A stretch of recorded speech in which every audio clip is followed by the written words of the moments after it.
In today's lecture of estimating, we are going to see again a little bit of revision about the measurement. That means the rules of measurement. In the last lecture, we have studied the long wall, short wall method and the central line methods, just theoretical part. And to actually implement that theoretical part, we have to go through these few measurement rules. Okay, तर मागच्या लेक्चरमध्ये आपण already काय पाहिलेलं आहे?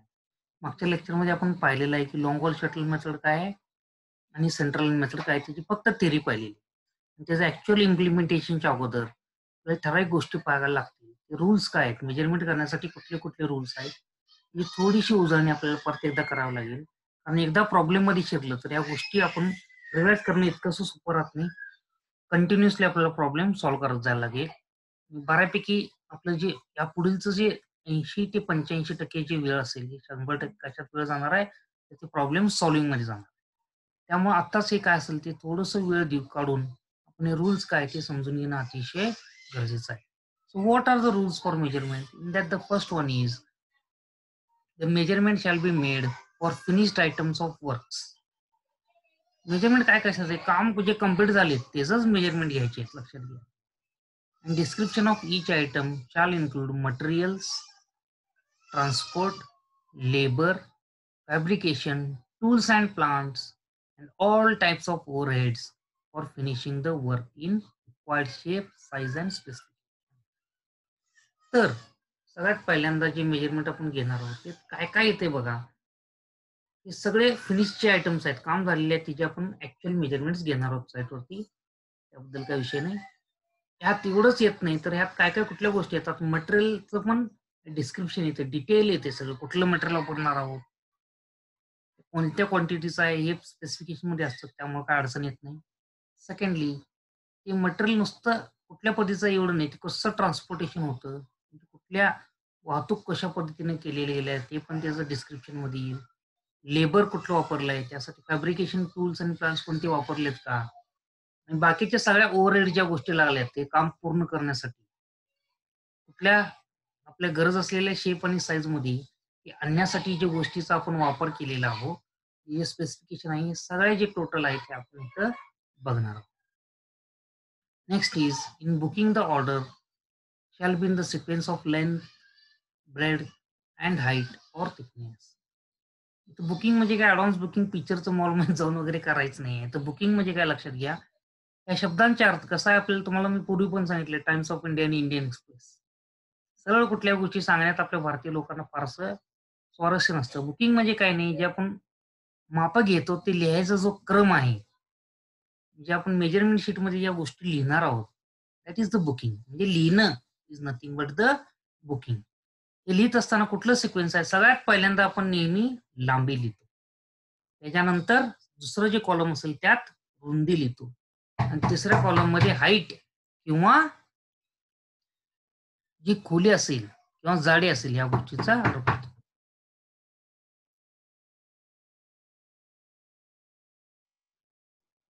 याने तो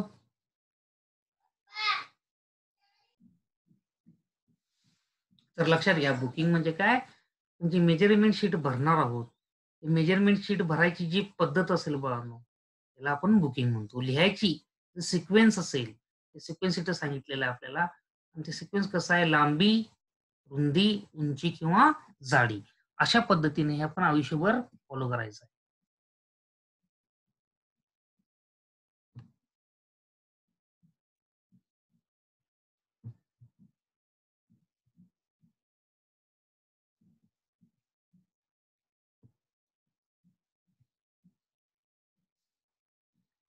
तर तिसरं आपलं काय आहे बघा, तिसरं जे मेजरमेंट रूल आहे ते काय सांगतं, all work shall be measured subject to the following tolerances. म्हणजे जे आपण ऍक्च्युअल मापं घेणार आहोत, मापं घेत असताना एररची जी शक्यता असते ती कितीपर्यंत आपल्याला अलाउड आहे. जे लिनियर मेजरमेंट्स असतील, जर linear measurement shall be measure to the nearest of 0.01 metre. म्हणजे जे लांबी असेल त्यात कितीपर्यंत एरर आपल्याला चालू शकतो. तर 1 मीटरचं जर लांबी घेत असेल तर त्यातलं एखादं सेंटीमीटर मध्ये काय अडचण असेल तर आपल्याला अडचण येत नाही. म्हणजे 0.01 मीटर पर्यंत जर त्यात एरर असेल, it is allowed. The second thing is area shall be measure to the nearest of 0.01 square metre. जे एरिया असतील, ठीक आहे. एरिया म्हणजे क्षेत्रफळ.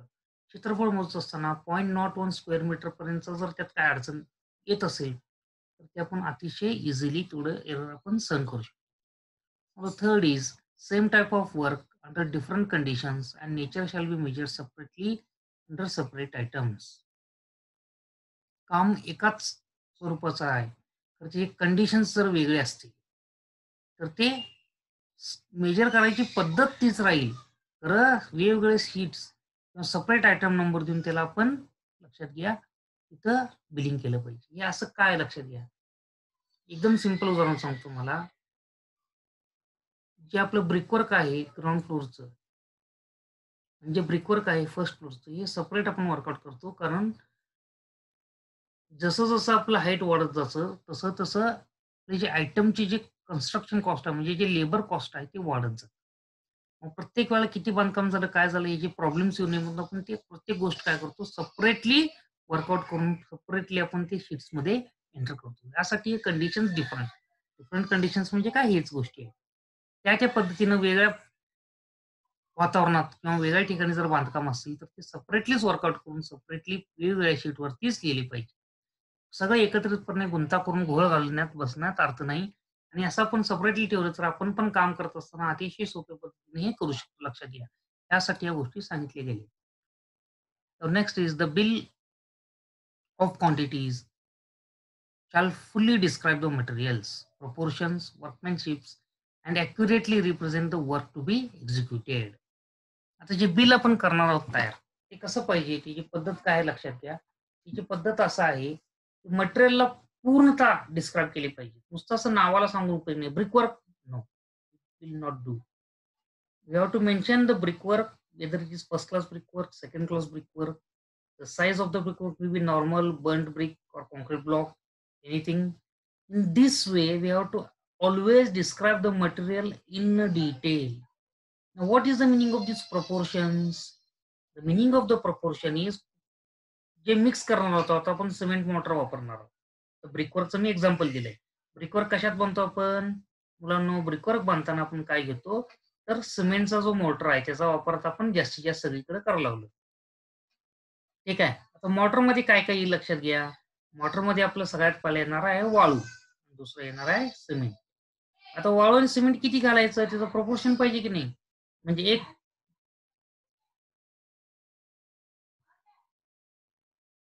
एक पाटी जी वाळू असेल, ठीक आहे.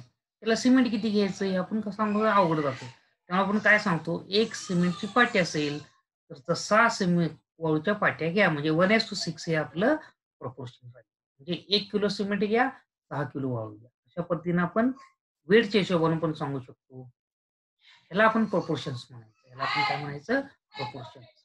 इथंच थांबत नाही. वर्कमॅनशिपची पद्धत, कुठल्या पद्धतीने जर बांधकाम करायचं आहे, इंग्लिश बॉन्ड वापरायचा आहे, फ्लेमिश बॉन्ड वापरायचा आहे, आपलं जनरल लोकल बॉन्ड वापरायचा आहे. या सगळ्या गोष्टी आहेत, या लक्षात घ्या. ज्या त्या पद्धतीनुसार तिथली तिथली जी वर्कमॅनशिप आहे ती डेव्हलप होत राहते. ते वर्कमॅनशिपचं पण थोडंसं डिटेल्स त्यात देणं अतिशय गरजेचं आहे.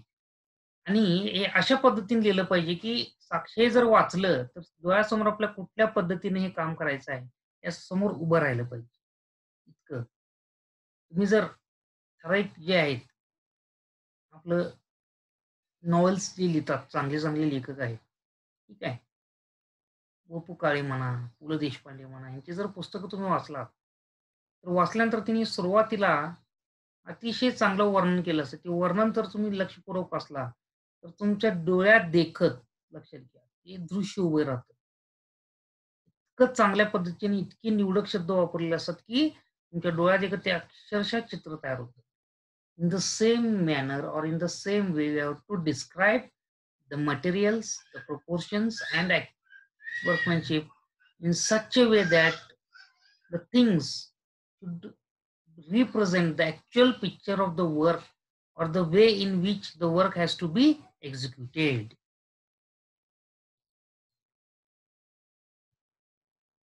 अर्थवर्क, अर्थवर्कचं पण आपलं थोडंसं पॉइंट्स घेऊया. अर्थवर्क म्हणजे काय? मातीशी निगडीत जे जमिनीशी निगडीत जी कामं आहेत, माती खोदकाम असेल, भराव असेल, ठीक आहे. हे सगळ्या गोष्टी येतात ते अर्थवर्कमध्ये येतात. Generally all the civil engineering projects like roads, railways, earth, dams, canals, buildings involves under earthwork.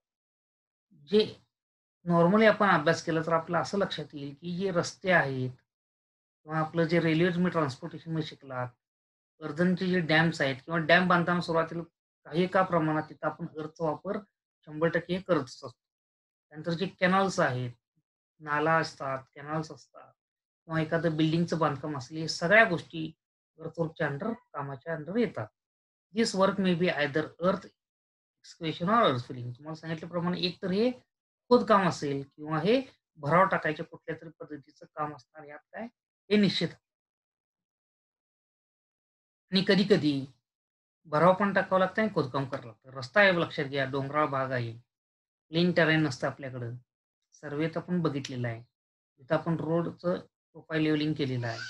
त्याचे सेक्शन्स ड्रॉ करून जिथं भरावं लागतं तिथं भराव, जिथं खोदायला लागते तिथं खोदणे. म्हणजेच सेक्शन इन कटिंग आणि सेक्शन इन फिलिंग अशा पद्धतीनं आपण ते काय करायचा प्रयत्न केलेला, ते बॅलन्स करायचा प्रयत्न केलाय. म्हणजे जे खोदकाम करून वापरलेलं आहे मटेरियल, जे खोदकाम करून वर काढलेलं तेच मटेरियल आपण भरावासाठी वापरू आणि बाहेरनं किंवा मटेरियल आणायची काढलेलं मटेरियल घेऊन टाकायची गरज पडू नये. असा आपण जास्तीत जास्त आपला नेहमी प्रयत्न असतो. तो आपण सफल करणे हे बघत असतो. मग कसं असतंय, ठराविक ठिकाणी फक्त खोदकाम लागतं, ठराविक ठिकाणी भराव लागतं, ठराविक ठिकाणी काय दोन्ही गोष्टींचे समन्वय असतं. अशा पद्धतीने हे अर्थवर्कचे काम असतं. The volume of earth is calculated from length, breadth and depth of excavation or filling. अर्थवर्कचं व्हॉल्यूम आहे, ते फाइंड आउट करण्यासाठी आपल्याला काय करावं लागतं? तर त्याची लांबी, रुंदी, उंची किंवा खोली या तिन्हींचं जे मल्टिप्लिकेशन आहे किंवा जे गुणाकार आपण ज्याला म्हणतो, हे करून आपण अतिशय सोप्या पद्धतीनं व्हॉल्यूम काढू शकतो. व्हॉल्यूम म्हणजेच काय अर्थवर्क लक्षात. Volume is nothing but the. So earthwork in filling is called as earthwork in embankment and the earthwork in excavation is called as earthwork in cutting. तर हे थोडंसं आपल्याला त्यांनी काय केलेलं आहे, कुठल्या पद्धतीनं कुठल्या गोष्टीला संबोधित करायचं आहे, हे आपल्याला सांगितलं आलेलं आहे. म्हणजे जिथं आपण भराव करणार आहोत त्याला अर्थवर्क इन एम्बँकमेंट म्हणायचं. जिथं आपण खोदकाम करणार आहोत त्याला अर्थवर्क इन एक्सकॅव्हेशन असं म्हणायचं असं त्यांनी सूचित केलेलं आहे. तर इथं बघा दिसतंय आपल्याला. जर लक्षपूर्वक बघितला तर हे बघा, अर्थवर्कचं काम चालू आहे. हे एम्बँकमेंट फॉर कॅनल. हे दोन्ही साईडला जर लक्षपूर्वक बघितलं तर इथं कॅनल आहे आणि दोन्ही साईडला आपण भराव टाकतोय.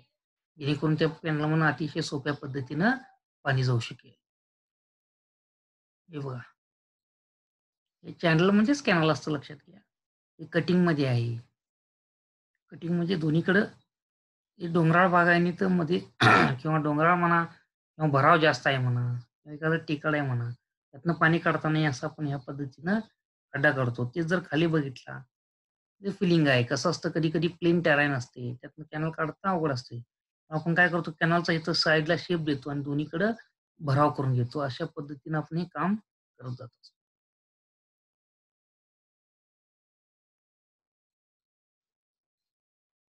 आता सगळ्यात महत्त्वाचे पॉइंट्स आहेत. As far as earthwork is considered. अतिशय बिल्डिंगच्या कामापासून थेट आपल्या डॅमच्या कामापर्यंत त्या गोष्टी अतिशय महत्त्वाच्या आहेत. एवढंच नाही, तुमची जी ओरल असतील किंवा तुमचं जे एक्सटर्नल एक्झाम असेल, एंड सेमिस्टर एक्झाम, त्यात 99.99 विचारला जाणारा हा प्रश्न असेल, लीड आणि लिफ्टमधला डिफरन्स किंवा लीडचं डेफिनिशन काय, लिफ्ट म्हणजे काय आणि लीड म्हणजे काय?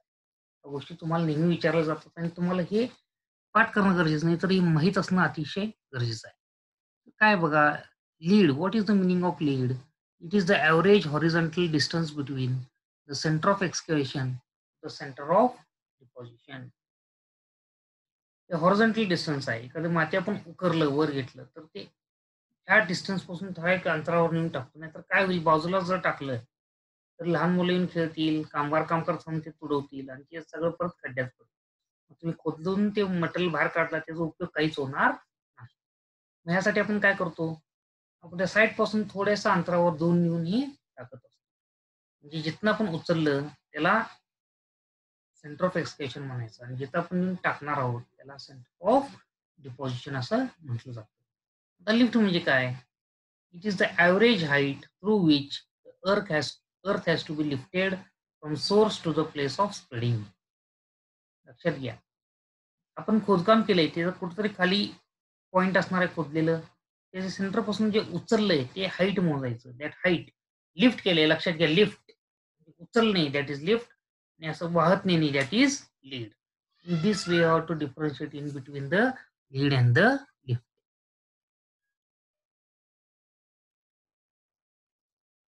तर तिचे जनरल रूल्स आहेत.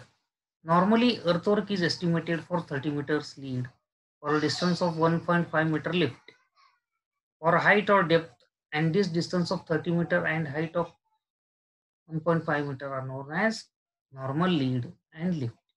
इथं थोडंसं चुकी दिसते बघा, तरी तुम्हाला मी समजून सांगतो. जे लीड असेल हे नॉर्मली किती असते? 30 मीटर असते, म्हणजे 100 फूट साधारण.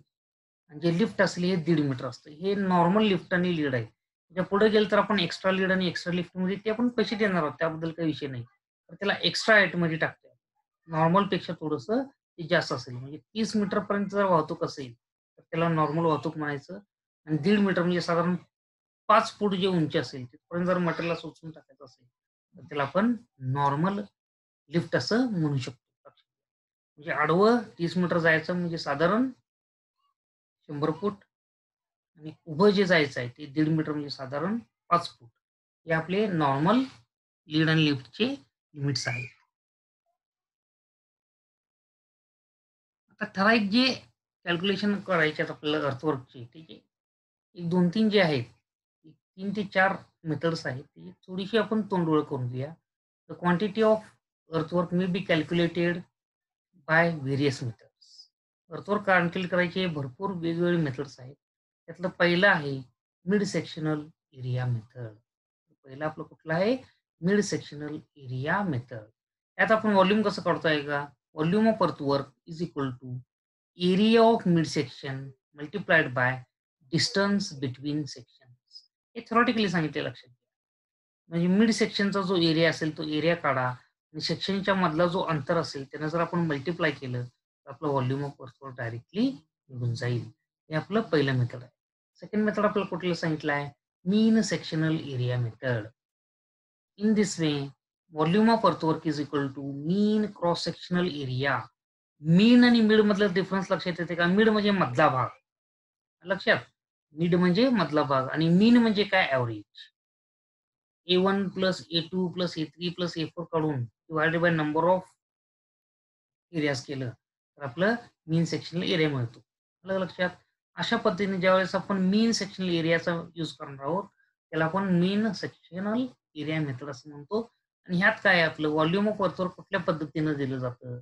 It is given by volume of earthwork is equal to mean cross sectional area into distance between them. लक्षात घ्या, एकदम सोपं आहे.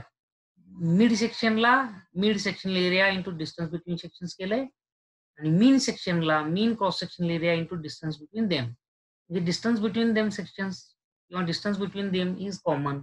Only for mid we have to use area of mid section and for mean we have to use area of mean section. म्हणजे ह्या पद्धतीने अतिशय सोपं आहे. ज्यावेळेस क्लासमध्ये इथं आपली समोर ज्यावेळेस तुमचे प्रॉब्लेम सॉल्व्ह केले जातील एका सेकंदात तुम्हाला या गोष्टी अतिशय क्लिअर होत जातील. मी इथं पण पीसीवर पण यूज करताना मॅक्झिमम तुम्हाला द्यायचा प्रयत्न करतोय, तर तुमच्यापर्यंत किती पोहोचतोय की नाही मला शंका आहे आणि मनात ते कुठेतरी हुरहुर लावते. लक्षात ठेवा, माझ्या मुलांना मी सगळ्या गोष्टी मला जे माहित आहेत ते तुमच्यापर्यंत येतंय की नाही याबाबत मी सशंक आहे. तर मी भरपूर देण्याचा प्रयत्न करतो, तुम्ही पण समजून घ्याल त्या गोष्टी असं आशा करतो. The next is trapezoidal rule. ट्रॅपेझॉइडलचा एक रूल आहे, तुम्हाला एक कदाचित फर्स्ट इयरला पण थोडंफार प्रमाणात झालं असेल तर एकदा लक्षात घ्या. Volume of earthwork is given by length into A1 by 2 plus A2 plus A3 plus dot dot dot plus AN minus 1 plus AN by 2. यात कसं लक्षात घ्या, हे फॉर्म्युला आपण थोडंसं कन्वर्ट करणार आहे मी. यात काय करायचं आहे? First area plus last area भागिले 2 करायचं. पहिल्याला लांबी गुणा ब्रॅकेट तयार करा. पहिला एरिया अधिक शेवटचा एरिया त्याचं मीन घ्या म्हणजे भागिले 2. आणि अधिक एका ब्रॅकेटमध्ये राहिलेले सगळे एरियांचं ॲडिशन. हे कसं आहे सांगतोय काय? गोल फिरून खायची फार सवय आहे थिअरॉटिकली. तसं आपण काय करत बसत नाही. अतिशय सोप्या पद्धतीने समजून घ्यायचं. आपली सोपी पद्धत काय सांगते, पहिल्यांदा लेंथ घ्या. त्याच्या आत मोठं ब्रॅकेटमध्ये एक छोटं ब्रॅकेट तयार करा. पहिलं एरिया घ्या, शेवटचं एरिया घ्या, त्याला भागिले 2 करा. अधिक राहिलेल्या सगळ्या एरियांचे ॲडिशन. अतिशय सोप्या पद्धतीने आपण ट्रायपॉझॉइडलचा जो रूल आहे तो अप्लाय करू शकतो. ह्या पद्धतीने जे असेल, आपण व्हॉल्यूम म्हणजे अर्थवर्कची जी क्वांटिटी आहे अतिशय सोप्या पद्धतीनं फाइंड आउट करू शकतो. The last is prismoidal formula. Prismoidal formula आहे लक्षात ठेवा. इथं आपण कुठल्या पद्धतीनं यूज करायचं आहे, व्हॉल्यूम ऑफ अर्थवर्क कसं घेतो बघा. इथं L/3 घ्यायचं आणि पहिला एरिया अधिक शेवटचा एरिया. L/3 म्हणजे टोटल लांबी जी असेल, सेक्शनची जी लांबी आहे त्याला भागिले 3 करायचं.